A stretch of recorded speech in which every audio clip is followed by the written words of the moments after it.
Buenos dias. How's everybody doing today? Okay, for today's lesson, today is Monday. The objective is we will examine regular present tense verbs in Spanish and apply them in an exercise. Our essential question, what are regular present tense verbs and how are they formed? The can-do statement is students will be able to conjugate regular present tense verbs in Spanish. For our agenda then, we will be reviewing briefly the vacation vocabulary words, especially the verbs, so that you can recall them in Quizlet. Then I want you to copy our regular present tense verb graphic organizer so that you can follow along with our present tense workshop. Then we're going to do a little bit of practice with present tense in conjuguemos. And then after you feel comfortable, we're going to do a quiz in conjuguemos. And you can use your notes and you can redo it if you need to. Okay, so the first thing we're going to do then is to review Quizlet. So let's go ahead and go to Quizlet. I'm going to go ahead and put all of the resources in the chat so that you have all the resources that are needed. Today we're going to be using Quizlet. We'll be using a graphic organizer, and then we'll be using conjuguemos. So let me go ahead and do that. I'm going to put it in the chat. And then once everybody has the resources, go ahead and give me a thumbs up, and that way I'll know that I can proceed. Okay, if anybody has any difficulty, let me know so that I can help you. Or if I need to repost, I can also repost the resources. Okay? All right, everybody got a thumbs up? Okay, all right, let's get started then with our review of Quizlet. Okay, let's go to Quizlet. I'll show you on the screen. Okay, so in Quizlet, we have the vocabulary words, and remember that it's got the pictures on there, and the translation is on the back. You can also listen to it. So there's a lot of resources here that you can use if you need to. Okay, so on the first one, so we have to ride horses, and I'm going to go ahead and do the first one, then I'm going to ask a few of you to do some others. Okay, so to ride horses in Spanish, if you recall, is montar a caballo. Montar a caballo. Okay? The next one, student number 4, to eat. What is to eat? Do you remember what to eat is? Okay, that's right. Comer. It's comer. Muy bien. Okay? All right. We're going to go on to a couple more. To listen. Do you remember what to listen is? Student number 9. Do you remember what to listen is? Right. Escuchar. Escuchar. That's right. Okay, let's do one more. Okay, the verb to visit. And remember, this is all in the context of vacation. So to visit different places, right? So we're talking about the verb. But what is the verb then to visit in Spanish? Student number 5. That's right. Visitar. Visitar. Okay, let's go on then to our workshop for today. Get out the graphic organizer. Everybody have it? Okay, thumbs up. Great. Everybody have it. Okay, so for this conjugation today, what I want you to do then is to, with me, review the rules for conjugation. When we talk about conjugation, what we're talking about is putting the verbs into the right form to agree with the subject. Okay, so for this, in order to do this, for these regular present tense verbs, we need to find the root. So first of all, we're going to identify the root. So if you can see on your graphic organizer, I've picked 3 verbs. I've picked an AR verb, the verb caminar, which is to walk. I've picked the verb comer, an ER verb, which means to eat. And I've picked the verb asistir, which means to attend. Notice that I have highlighted in red the ending. The ending for caminar is an AR verb, is AR, so that's exactly what we're going to take off of it to get our root. We're going to end up with CAMIN. We've taken off the AR. Okay? And so go ahead and write in for all of your subject pronouns. You're going to write in the column that I have, you're going to write in CAMIN, because that is a root for all of our subject pronouns when we're doing regular present tense verbs. So write in CAMIN on all of that column. Okay?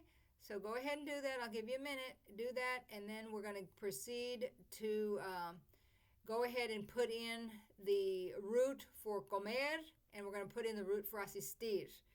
Okay, everybody got CAMIN on the one for AR? Okay, and just look at what I'm doing too in case you're lost. Go ahead and look at the example that I'm showing you. So we're writing CAMIN. Okay, first of all, on all the columns. On all that, well, the one AR column, I should say, one AR column that corresponds to the subject pronouns. On the ER column, we're going to go ahead and remove the ER, and we're left with the root COM. COM. So we're going to go ahead and write it on all of the columns. COM. COM, because that's the root for comer for all of our subject pronouns. Okay, everybody got that one done? Great. Okay, let's go on to the next one. We're doing this like this because it's a lot easier. You already have your root word in the chart, and then we're just going to worry about the endings. Okay, the last one, the verb asistir, we're going to go ahead and take off that IR, and in the column for the IR verbs, we're going to put in ASIST to all of them. All of them have the same root word. Okay, so go ahead and do that. Everybody got that done? Okay, great. Okay, thumbs up if you have it done. Does anybody need more time? You need a little bit more time? Okay, I'm going to wait a minute for you. Okay. Yeah, it's easy if you do it this way because you know that they all have the same root. The AR verbs have the same root, ER and IR verbs. So it's real simple. You get the root down. And so all we're going to worry about now are going to be the endings. Okay, now we're going to go back to the AR verbs. So we have the verb caminar. So we said the verb caminar is to walk. Okay, so for the first person, for yo, and notice that I do have the English version there for you to review if you need to. For yo, it's going to be adding an O, yo camino. So go ahead and write your O on it. You should have your root, CAMIN, and write an O now. Yo camino, yo camino. The next one is you. In Spanish, it's tú. Tú, when do we use tú? Student number 11, when do we use tú? That's right. You use it when you're talking to peers and people that you know, okay? So for tú, we're going to add on to CAMIN, we're going to add an AS. Tú caminas. Tú caminas. Muy bien. The next one we have él and ella, which is he and she. Okay, so on this one, we're simply going to add an AS. Ella, I'm sorry, an A. Ella, él, camina. It's just adding an A. Then we also notice that we use it for usted too. Usted, again, student number 1, who do you use usted with? Yeah, a boss and an elder. Okay, great. Okay, so usted also uses the A, so usted camina. So él, ella, usted camina. Going on to plural, we have nosotros and nosotras. When do we use nosotros? Student number 6. Okay, with males, and then also with a mixed group also. And then nosotras is just with girls, okay? So nosotras, we're going to add in amos. Nosotros caminamos. Caminamos. Muy bien.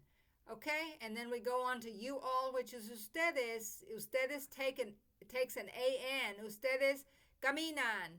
Ustedes caminan. Muy bien. And then we use the same thing for ellos and ellas. Caminan. Ellos caminan. Ellas caminan.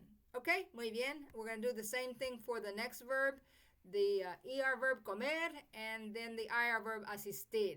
Okay? So once you're finished, we've gone over this and you're finished doing that, we're going to go on then to our practice with conjuguemos.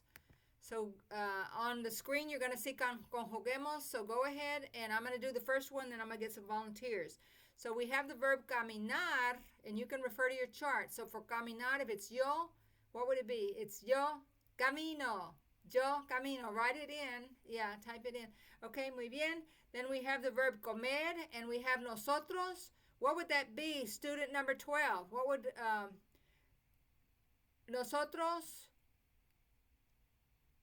comemos? Nosotros comemos. Okay? Muy bien. All right. So we've had a little bit of practice with this. What I want you to do now is go ahead and do this exercise and then submit it. Remember that there are hints there. If you do not remember the conjugation, you could look at your hints.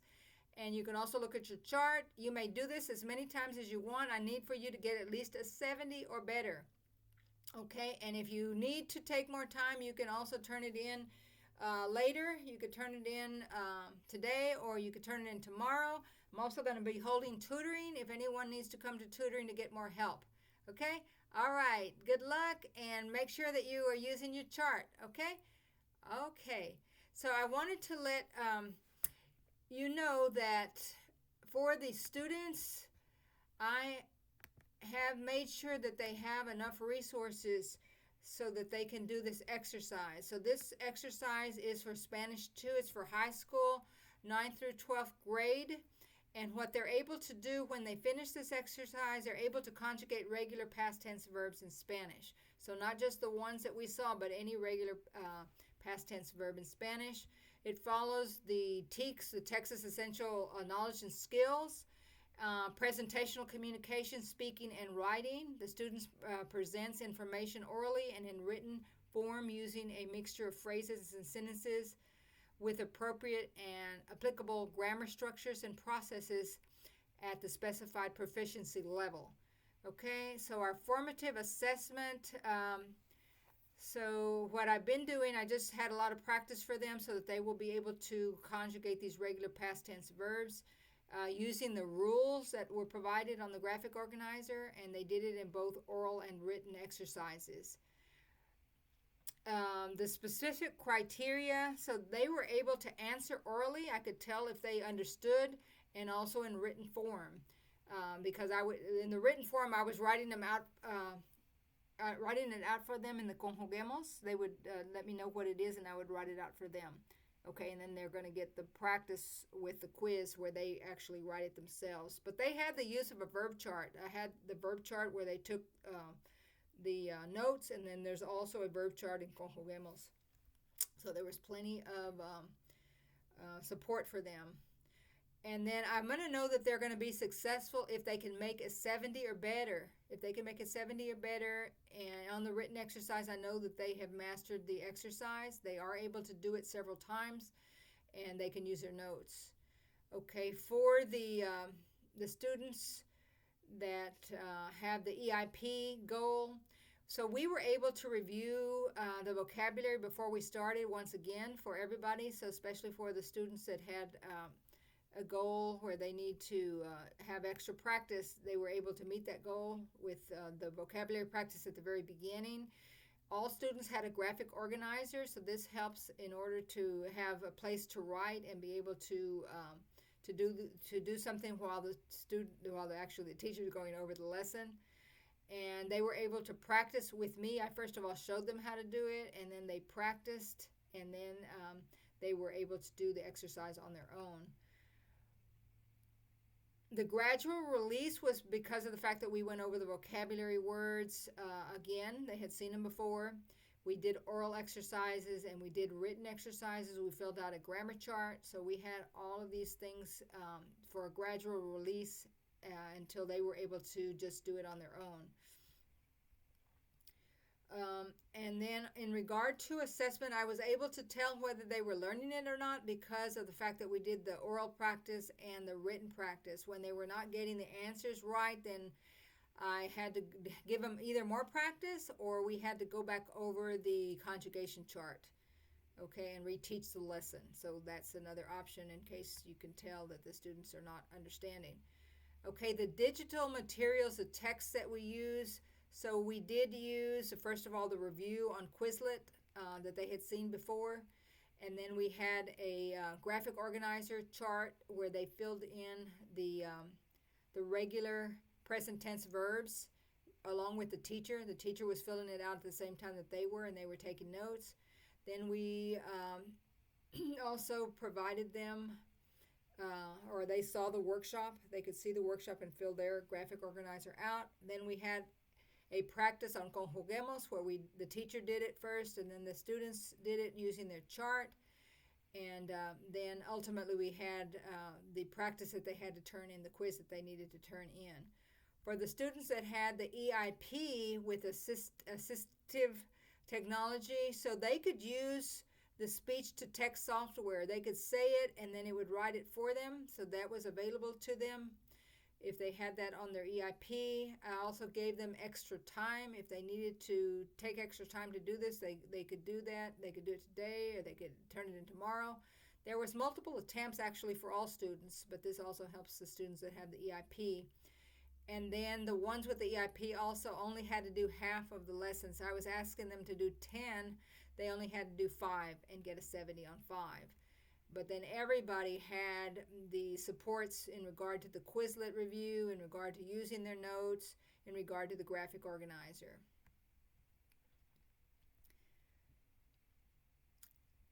Okay, so that's basically what we did in the virtual classroom. The only other thing I'd like to say is that I often make sure that they have the resources that they need, and I have the thumbs up so I can make sure that everybody is on the same page with everything. Okay?